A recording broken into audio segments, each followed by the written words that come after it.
El Ministerio de Educación Pública, a través de la Dirección Regional de Educación San José Norte, ha generado esta microcápsula informativa con el tema tareas. Mi nombre es Elisa Chávez Barbosa y soy asesora regional de evaluación de esta dirección regional. Se explicará este tema utilizando como referencia dos grandes documentos. El primero, Reglamento de Evaluación de los Aprendizajes, esos artículos 15, 16, 20, 27, del 34 al 39.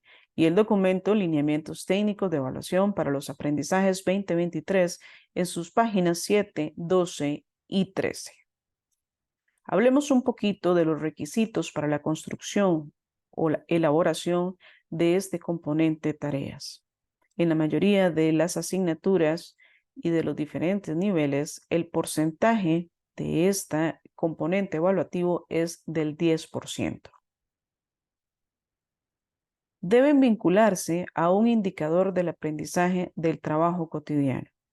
De acuerdo con la definición que nos dan de este componente tarea, tenemos que tener presente que se genera a partir de un reforzamiento de los aprendizajes vistos en la mediación pedagógica. Quiere decir que cuando yo genero una tarea, esta debe vincularse a uno o varios indicadores que yo he estado socializando o desarrollando en la mediación pedagógica, por ende, en el componente trabajo cotidiano. Debe solicitarse su entrega en un lapso máximo de 8 días naturales. Quiere decir que si el día de hoy yo estoy generando una tarea para mis estudiantes, la solicitud de que ellos devuelvan esa tarea es durante los 8 días que se van a generar. Máximo 8 días. Si hoy estamos hablando que es jueves, yo podría solicitar la entrega de esta tarea para el lunes, para el martes, y esto va a depender de qué tan grande sea la tarea. Se ha solicitado que sean trabajos cortos, justamente para utilizar el principio de reforzamiento de lo que estoy viendo en clase. Entonces, si yo dejo una tarea corta, si hoy es jueves, podría solicitarla el mismo lunes, de tal manera que ellos la puedan hacer el jueves, el viernes y entregarla el lunes. Entonces, lo que sí no debo pasarme son 8 días máximo para solicitar la entrega. Se califican de 1 a 100. Quiere decir que en las tareas yo no voy a generar un porcentaje a esa tarea, partiendo del hecho de que ningún indicador, porcentualmente hablando, va a tener un mayor peso que otros indicadores. Entonces, si yo dejo una tarea, yo le asigno una cantidad de puntos y con base en esos puntos voy a generar una calificación de 1 a 100. Es hasta el final donde yo voy a calcular el porcentaje final del 10% que vale normalmente este componente. No se asigna puntuación a los aspectos de formación. Yo no voy a generar cierta cantidad de puntos para la puntualidad, que es algo importante. Hay una fecha única de entrega. Si no se entrega eso por parte de alguna persona estudiante, debe mediar algún tipo de justificación que nos haga tomar la decisión de aceptar la justificación o no aceptarla, y a partir de ahí simplemente vamos a calificar ese trabajo. No se asignan puntos a limpieza o a la portada. Tienen que ver con indicadores de aprendizaje, justamente lo que nosotros vamos a asignar puntuación. Los puntos de cada tarea se calculan proporcional a las respuestas que se esperan. A partir de ahí es que vamos a generar un ejemplo después de esta diapositiva para que podamos ver cómo calcular esos puntos. Y va a ser un ejemplo, ¿verdad?, que les voy a dar para que tengamos claro de cómo asignar puntos para luego hacer un cálculo del 1 a 100 como calificación final. Debe evidenciarse el propósito de reforzar lo visto en clase. Quiere decir, como dijimos en el punto número 1, que debe vincularse a ese indicador. Si yo estoy viendo en mi mediación pedagógica que esté ya planificada cierto indicador con ciertas estrategias, a partir de eso yo puedo generar una tarea que me permita reforzar en casa, ciertos aprendizajes que tal vez quedaron un poquito inconclusos o simplemente con la idea de evidenciar de que ese aprendizaje realmente quedó en firme su aprendizaje. Algunos o todos los rasgos que estoy viendo en ese indicador, sabiendo que la máxima de generar una tarea es que sea la persona estudiante en una forma individual quien pueda hacerla. Entonces, vamos a generar tareas suficientemente claras como para que ellos en ese proceso maduracional también puedan llegar a su casa, abrir su cuaderno, ya sea con una fotocopia, pensando un poco ahí tal vez con los chicos de primero, de segundo, de tercer año de primaria, que puedan abrir a través de una fotocopia generada por la misma docente y poder seguir los pasos de una manera individual. En caso de necesitar algún reforzamiento, pues que esté la persona encargada de este estudiante, pero hasta donde se pueda, en todos los niveles que ellos puedan ser autosuficientes para poder desarrollar esa tarea. Mínimo por periodo, sí, lo establece en los lineamientos, en ese documento que se generó para el 2023, se habla de un mínimo de 2 tareas por periodo. El máximo, las que las docentes, personas docentes, sostengan de que necesiten más de 2, lo pueden generar libremente. Es por ello que no vamos a generar o no vamos a adjudicar un porcentaje a una tarea, porque no vamos a saber cuántos aprendizajes vamos a necesitar reforzar en casa, recordando que sean tareas cortas. Al final de cada periodo se debe calcular el porcentaje final. Estos son algunos requisitos para la construcción o elaboración o asignación de el componente tarea. Aquí vemos un ejemplo de una tarea para un nivel de primer año. Esta tarea cumple con ciertos requisitos.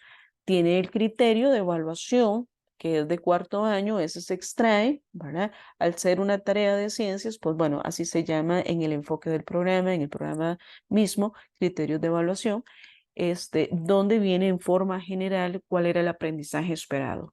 De ese aprendizaje esperado, ¿verdad? Grande, macro, vamos a rescatar, podemos haber pensado que generamos de ese criterio o ese aprendizaje esperado macro, vamos a generar 3 indicadores de trabajo cotidiano. De uno de esos indicadores de trabajo cotidiano, yo voy a generar una tarea, ¿verdad?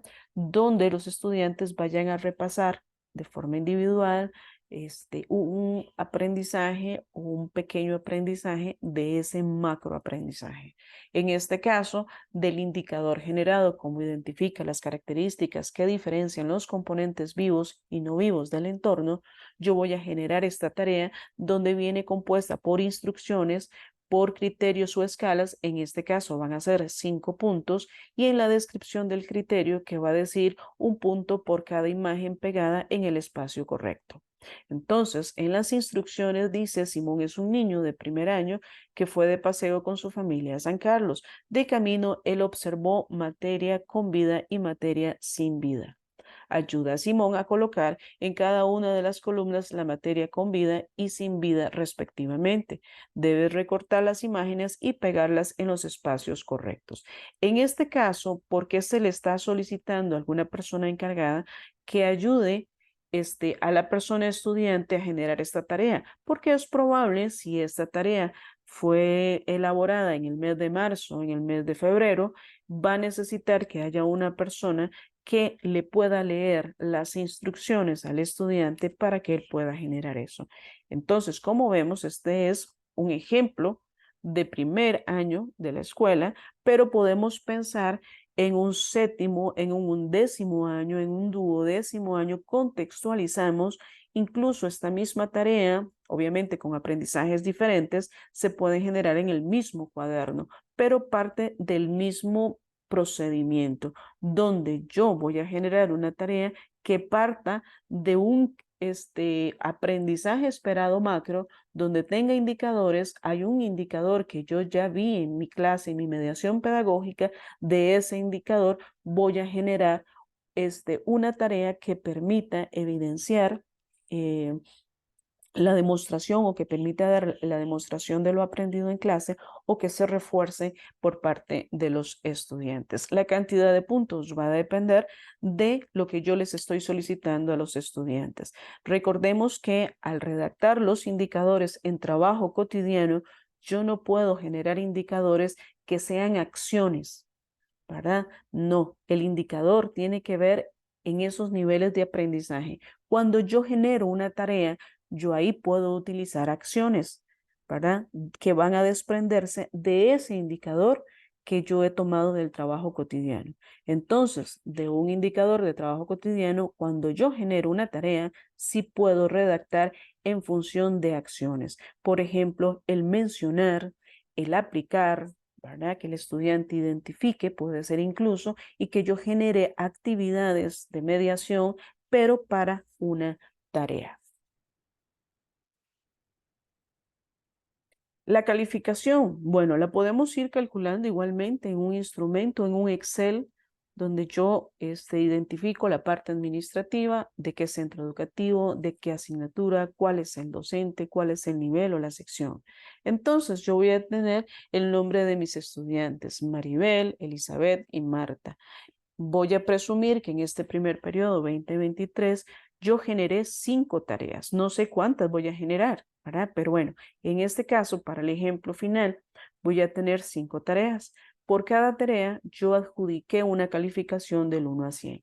En el ejemplo de Maribel, donde la primera tarea tiene un 100, en la tarea número 2 tiene un 80, la tercera tarea no la realizó, lo cual puede llamarnos la atención a ver si esta es una conducta repetitiva, poder comunicar a los padres de familia.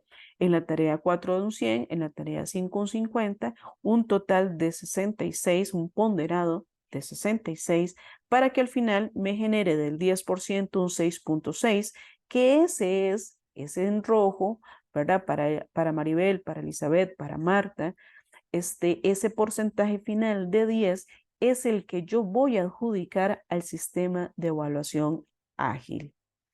Es el vaciado final de lo que se ha hecho, pero la persona docente, al igual que lo vimos en otra microcápsula, vamos a tener que tener los instrumentos que nos permitan evidenciar de dónde se generó ese 6.6 o ese 8.3 o ese 10% de las tareas de cada uno de nuestras personas estudiantes.